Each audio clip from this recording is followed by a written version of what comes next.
This video is going to be my top 5 benefits of living like a poker nomad. So not specifically just playing poker, but living how I do. Changing rooms twice a week. On the weekdays I'm on the strip. On the weekends I go to an Airbnb and I just keep switching back and forth. There are some huge benefits to this, and these are my top 5 reasons. Alright, the number 1 reason to live like this is that you can go anywhere, anytime you want, and not pay double. So when I lived in Nebraska and went to law school, in the summers when I would go to the East Coast and play poker, I had to pay my rent in Nebraska to keep my apartment, and I had to pay the hotel rates where I was staying on the East Coast. So I was basically paying double rent because I had to keep an apartment.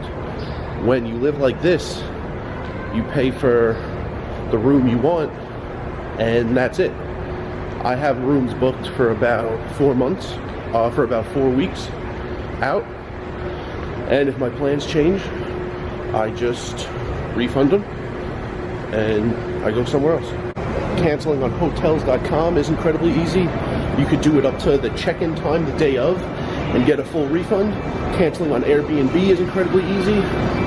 Usually you get to pick your kind of refund policy as you book, if you're going to lose it all, or you could pay a few dollars extra and have a good refund policy.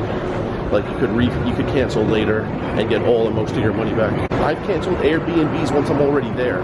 I've had a 2-week stay. I've been there 4 days, and then I decided to go somewhere else. You cancel while you're in the house, and you get your prorated money back for the days that you haven't used. So you can cancel whatever you want when you're paying upfront like this. Reason number 2 is never dealing with utility companies. So when I lived in Nebraska, you move into a new apartment, you have to get your Wi-Fi set up. You have to wait for the guy to come. He's going to say he's coming at like 2 p.m. He comes at like 6 p.m. He has to set everything up. When you leave, some of that equipment has to go back to the headquarters of the Wi-Fi company. That's incredibly annoying when you're on your day out in the city. And when things break, you have to get them fixed. I don't care if things break when I'm in a room for 2 to 5 days.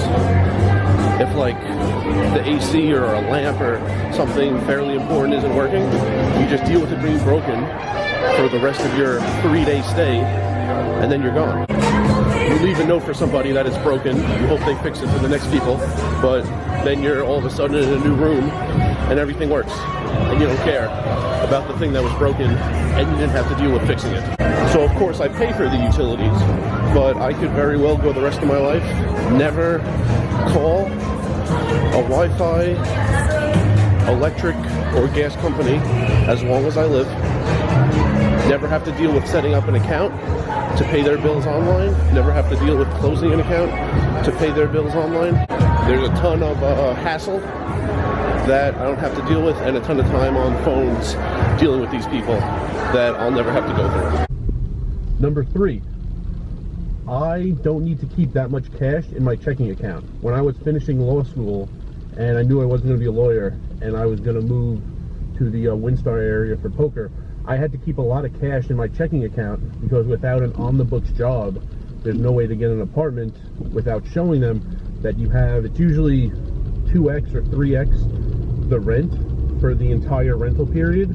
So like 2 or 3 years worth of rent, you need to show them in your checking account or they're not going to rent you the apartment. So I had a lot of money in my checking account, and then the quarantine happened, and then when I started living like this, I realized living like this, I barely need to have anything. I was keeping over $30,000 in my checking account just so I could actually get an apartment rented. And now I keep less than 10 in there. So I don't need much. You know, I pay as I go, and I win at poker as I go, so I don't need a lot. I have, I think, 8-something thousand in there right now. So that money isn't sitting there useless in my checking account. I could put it into my brokerage account, and it could work for me. So that's number 3. And as long as I'm driving down to MGM, number 4 is going to be quick. Number 4 is I get to stay in great rooms all the time. 4 or 5 nights a week, I stay on the strip. I've stayed recently at Excalibur for the first time. People are talking trash about Excalibur. It was fine for me. Bally's is nice. Has a mini fridge, which is big for me. I do a lot of cooking in my hotel room. Harrah's is really nice and modern. Flamingo is kind of old-fashioned and could be a little dirty. And I think I'm going to be staying at Luxor in a couple weeks. I'm not 100% sure. I haven't booked it yet. But yeah, I'm only in the Airbnbs on Friday and Saturday usually. Sometimes like the March Madness Thursday I had to be, or sometimes like a holiday Monday.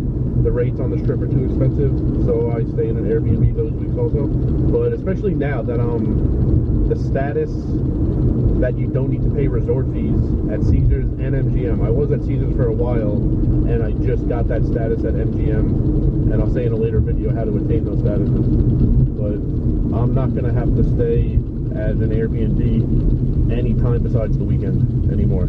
So I get to stay in great rooms about 75-80% of the time is reason number 4. And the fifth and final benefit to living like this is how cheap it is.